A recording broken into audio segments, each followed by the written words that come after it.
game 1 of a best of 3 here. And spawning down in the lower left hand position of Overgrowth, we have got the green Zerg player representing Team Dignitas. It is Tefel. And his opponent in the top right, the yellow Protoss player representing RUW. It is MetHiX. So, this is gonna be pretty fun. So, I just had to quickly type back to someone who was asking a very important question. So yeah, this is gonna be game 1 in this best of 3. It's a round of 128 in the bracket. The total bracket was, I believe, 200 and something odd members. Yeah, 228. So a lot of players got a bye straight through. And yeah, I'm really excited to see what these two throw out and whether they're going to be able to advance. The top 4 spots basically have a chance to advance, or do advance, today into WCS EU Challenger. And everyone else who doesn't make it that far gets eliminated. They have to try and re-qualify. There is no loser bracket. There's no second chances today. Only the future qualifiers for them to try and battle their way through, which is always a bit tough and not something you necessarily want to be doing. So, in terms of openings, Tefel being Tefel has gone for a pull first. That was almost definitely a 14 pull, because that is what Tefel does every single game. Meanwhile, MetHiX, he's opened up a gate, a gas. Cybercore coming down now. We should be seeing a Nexus out of him fairly soon. Be really surprised if he did something else. 1 base Protoss plays that don't involve a proxy are pretty darn rare up against Zerg nowadays. So, not something which I'm expecting to be on the cards.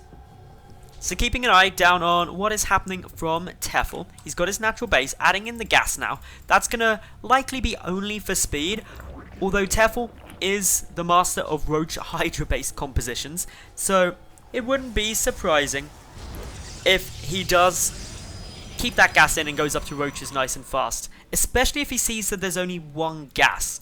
And the reason for that is the 1 gas only makes Big Zeta plays a possibility. However, second gas now coming through, and MetHiX should be fine. Or Tefel should be fine, just getting Speedlings out to deal with this. So, what are the possibilities? What's on the cards as options for the Protoss player? To be honest, pretty much everything at the moment. We could be seeing a robotics facility, could be seeing a Stargate, could be seeing a Twilight Council for Blink or Dark Templar, could be seeing just lots of gateways, an early Forge for upgrades. It's wide open. The only thing we can really say we won't be seeing is that big Zealot aggression into Tefel's third. Because, well, for a start, Tefel doesn't have a third yet, and for second, there's 2 gases. Important stuff for Tefel to know, which, unfortunately for the moment, he doesn't. He's just waiting to scout. He's put his Overlord on the shelf here, just to scout what's in the wall. But it's going to be a Stargate at the back of the main. This is going to be hard to spot for Tefel. It's a long way back. It's in quite a hard to reach area, especially with this Overlord. There's no Overlord to the right or to the south, so he can't fly through. So this one would have to come all the way across and get to there, which, even with just sentries out, unlikely to be able to do, especially since MetHiX knows that there is an Overlord in there. Tefel, not yet expanded to a third, doesn't need to rush that. Remember that, hey, third base up against, say, a Nexus first needs to be about 3 minutes 50, 4 minutes 20, roughly. But up against a gate expand, anything kind of between 6 and 7 minutes is the usual good. So keeping a good eye on precisely when Tefel takes that third base is going to be important for MetHiX. And he should have spotted it there. He did have a probe around that area, but I don't believe he's actually kept it around. So doesn't know for sure. However, the lone Zealot on its way through gets a good little peek. So knows that a hatchery is in production. Gonna swipe away, but can't be too effective. There's only the hatchery there. Not gonna be able to stop it, especially when Tefel's got 12 lings out, which is really usual for Tefel. It's generally around the 40 to 50 supply mark.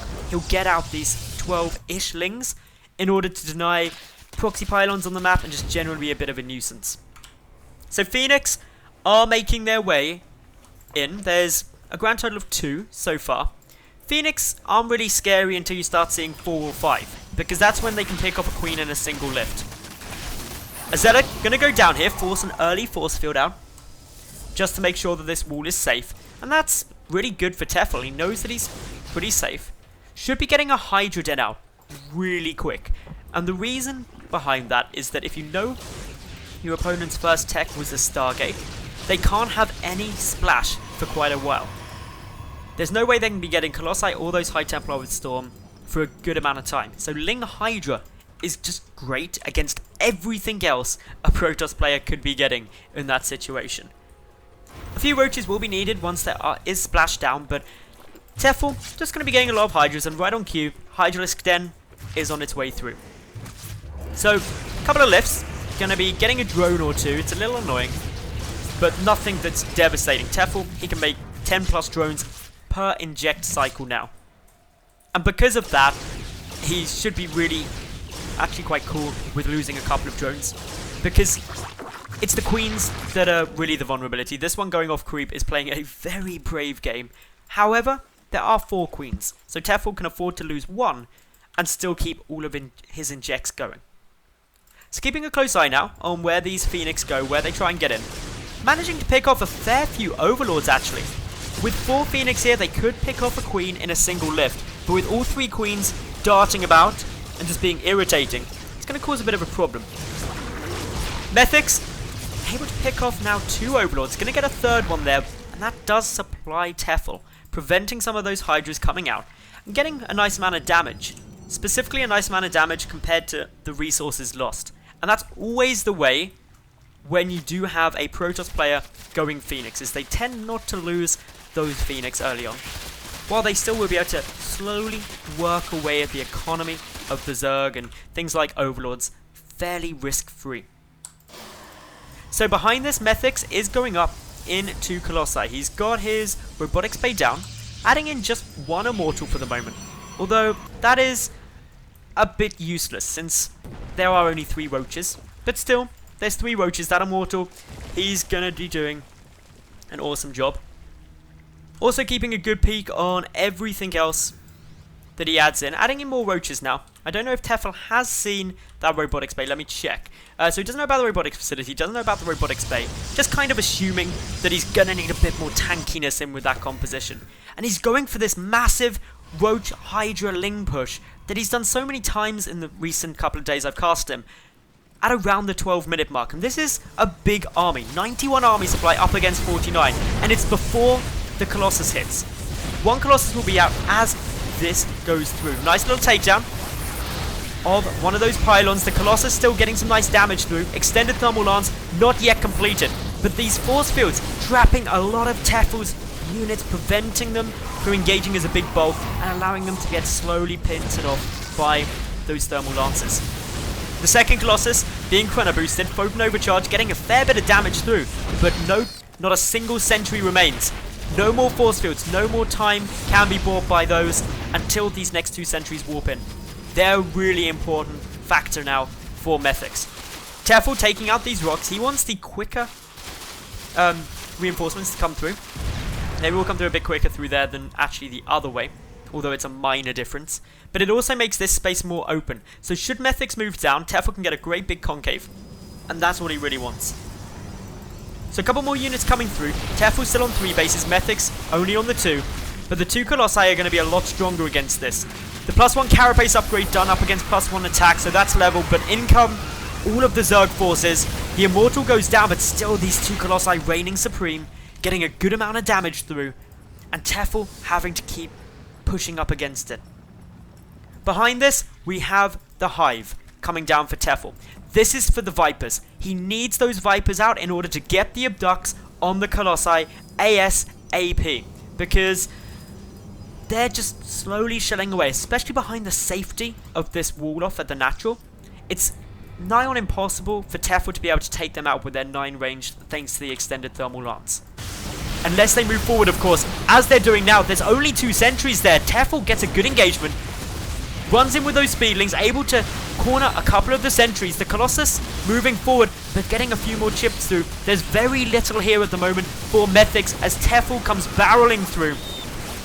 Trying to focus down that gateway, not yet taking it, but the Colossi are still getting so much damage out. 14 kills on each of those, and Tefel losing quite a lot of stuff, but he's keeping MetHiX's army low. The gateway support pretty much gone, and that means the Colossi are free for the taking.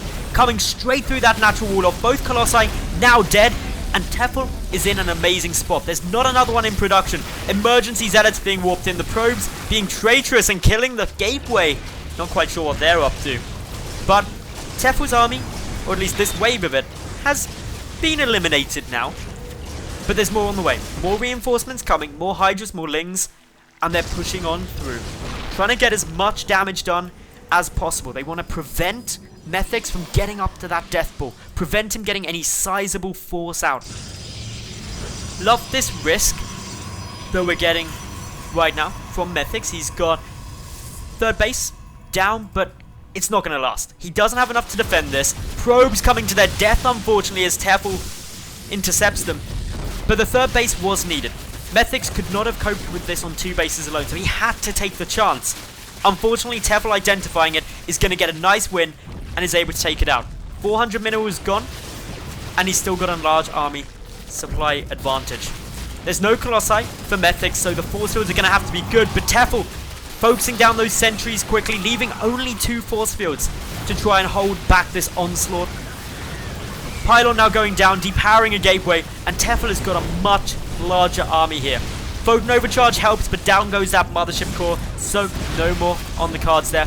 The Immortal also now dying, and Tefel's just got a very, well, it's not a very large force, but it's a lot larger than what MetHiX has, who's now pulling probes, and game 1 of this best of 3 is going to go to Tefel to take the early advantage in the series.